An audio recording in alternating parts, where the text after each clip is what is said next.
All right. Now, before we start with periodic table, I just want you to give me some definitions. Suppose X is the symbol of any element. Yeah. Okay. What we represent over here is Z. What we represent over here is A. Can you tell me what this number means? The atomic number. Okay. It is the It number is, of protons, yes, atomic number. It is the number of protons. protons or electrons. Yeah.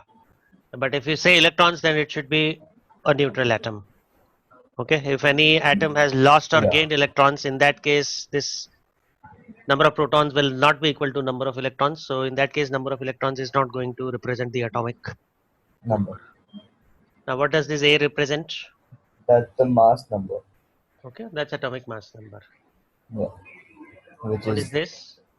the number of protons plus the number of neutrons. Yes, the sum of number of protons and neutrons which is Neutrons. present inside the nucleus of an atom. Yeah. This atomic mass number is also called Nucleon. nucleon number because these particles are present inside the Nucleus. nucleus. Okay. Now, on the basis of this, we start right from atomic number 1 to and so on. This will go up till say about 118. Okay. So these many different kind of elements Up there. are there. Out of this, starting from 1 to atomic number 92, these all elements that are there, they are existing in nature. These all elements are natural elements.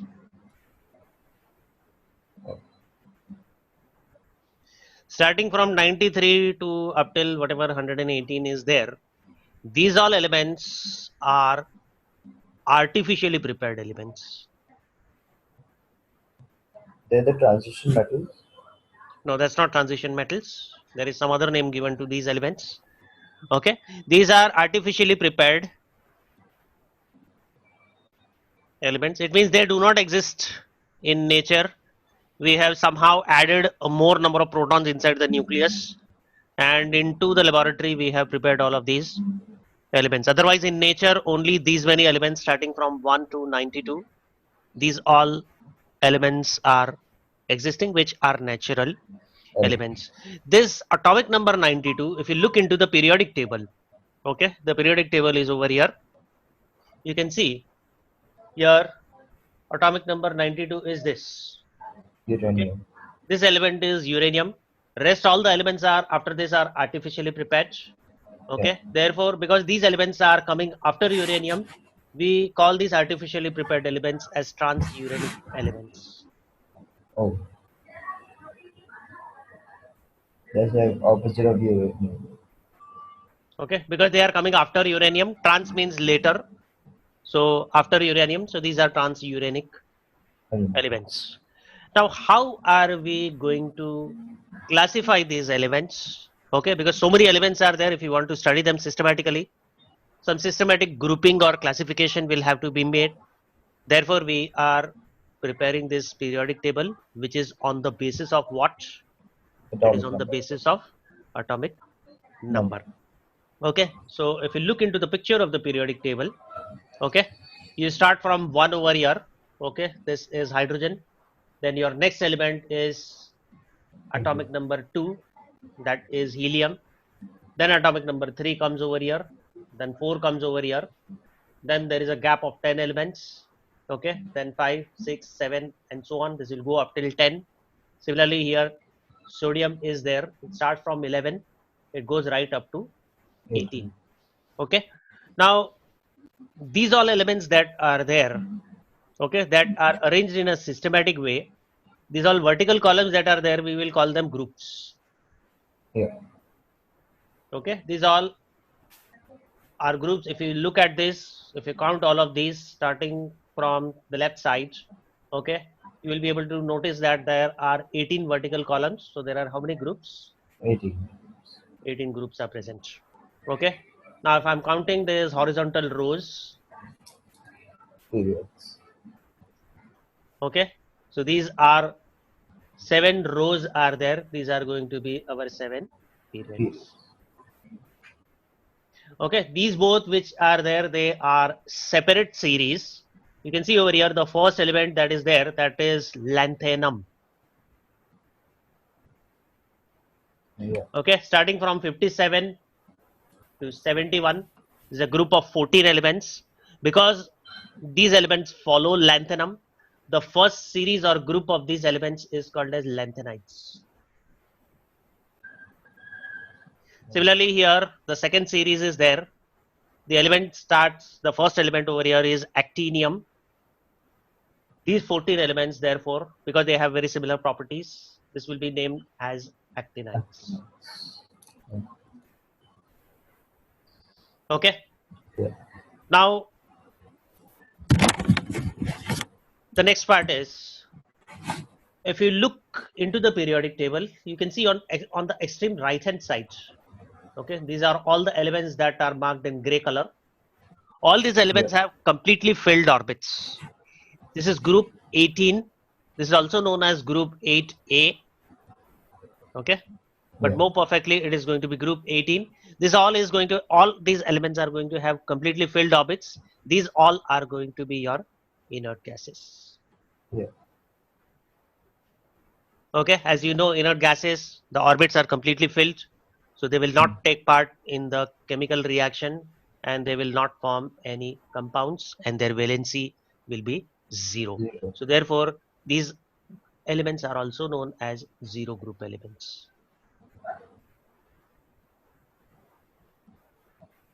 All right, this was about the groups that we have started from extreme right hand side. Now, just before that, the second last vertical column, if you observe, these elements are FClBri. And then finally, Yeah. AT. 80. This is group 7A, that is group 17. These all elements are known as halogens. Okay.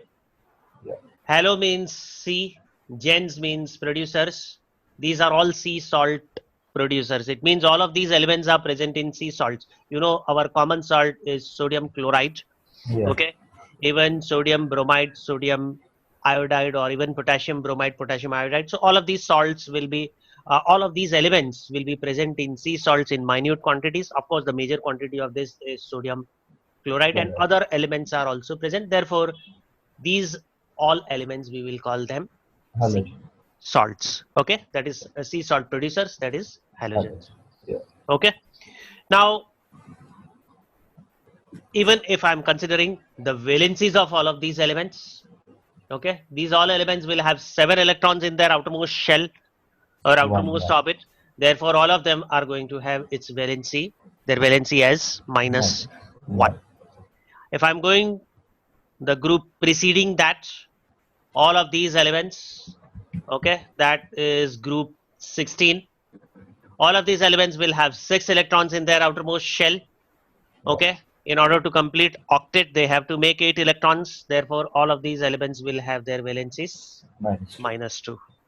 Okay, so sometimes in your past paper questions, they will tell you, okay, just one sec.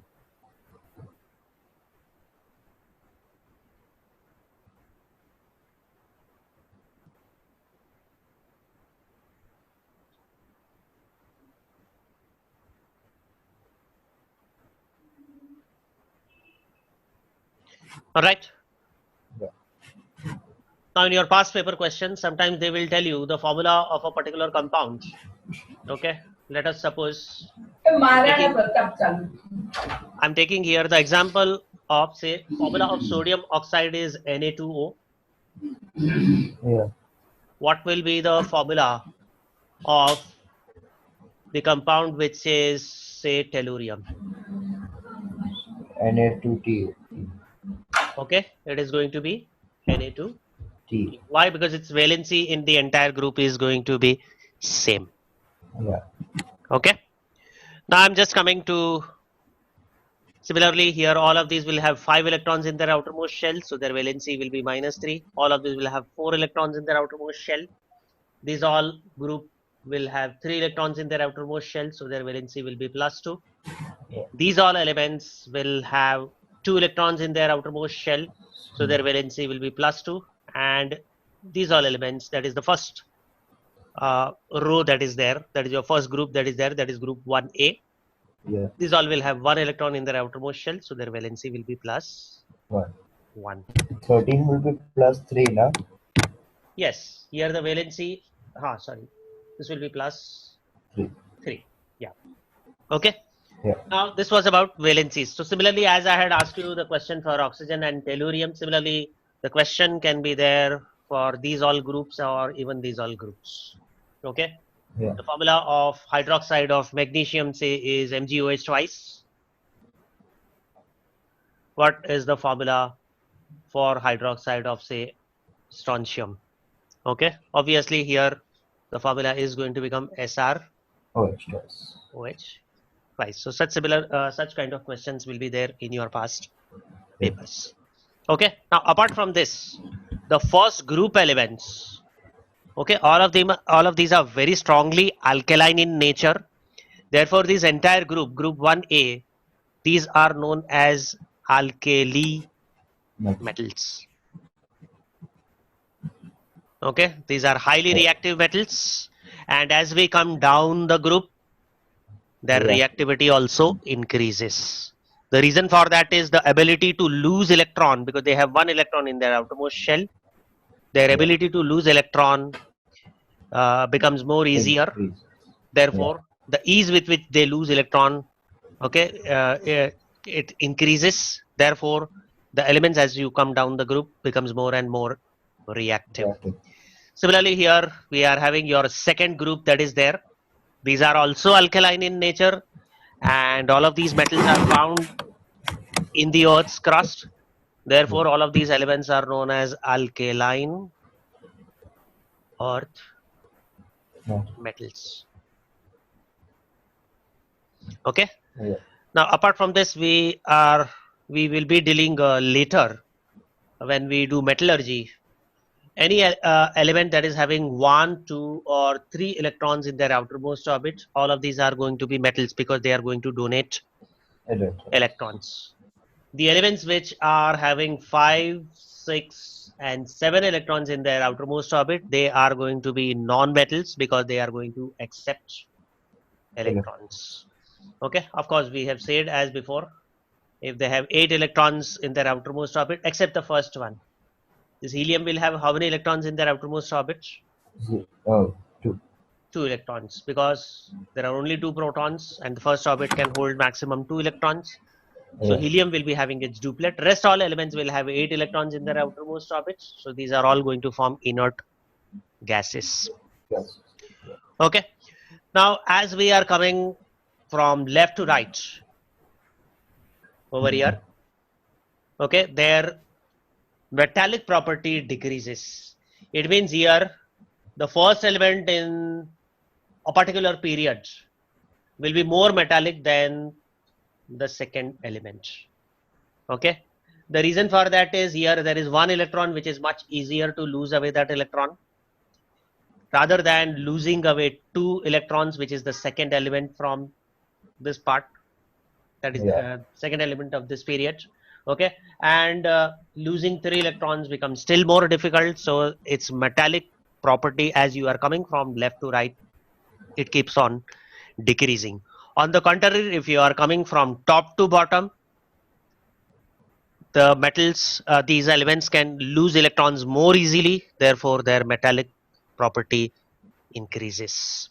Okay. Other way around, if I'm considering, if I'm taking non-metallic properties, okay, as I'm coming from left to right over here, it is easier to accept 1 electron for this element rather than accepting 2 electrons from the group of these elements. Therefore, this group is going to be more non-metallic than the group that is preceding that. Okay. So therefore, as we are coming from left to right, its non-metallic property increases. Okay, so this was about metallic and non-metallic property. Now we are going to consider those elements which are going to have 4 electrons in their outermost orbits. Okay, these all elements generally they will be forming metalloids. Okay, but you can see here carbon definitely is a non-metal because Yeah. it is much higher in the periodic table. As we are coming down over here, silicon is a metalloid. Germanium definitely here is a metalloid. Tin then becomes metal, and lead definitely again is a metal. So here also, as you are coming down the group, Become okay, its metallic property increase. increases. Okay, even over here also, astatine also is not highly non-metallic element. Okay, so as you are coming down the group, its metallic property Increase. increases. Here also in group 4 also you find that first element carbon over here is a non-metal. Silicon and germanium are metalloids. Okay, and rest 2 elements are metals. Now this is forming so therefore it just forms like a zigzag row. These all elements which are there, okay, we'll call them bridge elements.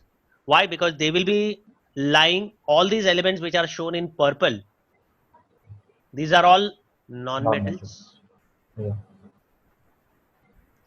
The elements which are lying on this zigzag group, all of these elements, even these all also, these are all metals.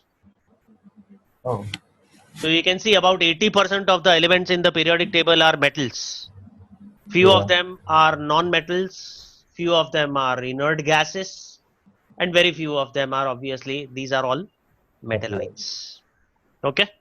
so this is that zigzag group, that is the bridge elements. All right, so this was about the description of the periodic table. Apart from this, we have to discuss the middle of the periodic table. Transition. And Okay, yeah. this middle of the periodic table, okay, these are all transition elements. Because all of these are metals, we can also call them transition metals or transition elements. Yeah. Okay, now there are typical characteristic properties of these transition metals. These transition metals, all of these properties you are supposed to know them very well. Okay, transition metals will have high melting point and boiling point. These metals are going to be hard, they will be malleable, and of course ductile. They are going to form colored compounds.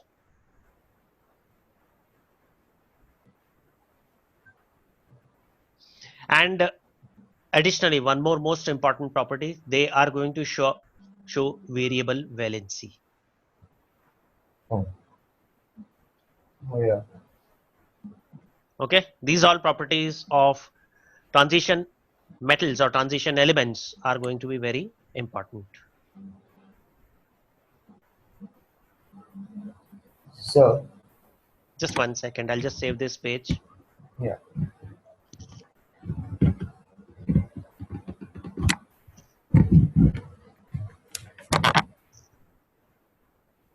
Yes, you can ask me your question. What's the valency of the group 4A? This one, this is group Yeah. 4A. These Yeah. all will have valency 4. We'll not call it +4 or -4. Okay, because we have seen in that bonding part, okay, carbon we had considered the Yeah. electronic configuration was 2,4 because it is sharing electrons. So in that case, it's not going to be positive or negative. It will be simply 4 because it is going to share 4 of its electrons. And you said that first three are all metals, first three groups. Correct. So then boron is a non-metal, no? Yes, because it is on the top. As I had told you about carbon. Okay, these Yeah. all are supposed to be metalloids. So as you are going down, the metallic property is increasing. Same way as you are going up, the non-metallic property is increasing. That's Oh. why, although, okay, this group which is supposed to have 3 electrons in its outermost orbit, it is supposed to be a group of metals, but as you are coming up, the non-metallic property is increasing. Therefore, instead of metal, it becomes like a metalloid. Yeah. Got it? Same way in this group where it is supposed to be a metalloid, as you are coming down here, it is becoming metallic.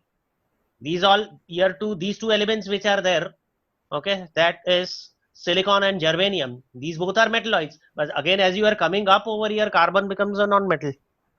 Yeah. You followed that? Yeah. Okay. Mm. So this was all about the description of the periodic Mm. table. Okay. Now we'll just take up questions from past paper. Just one sec.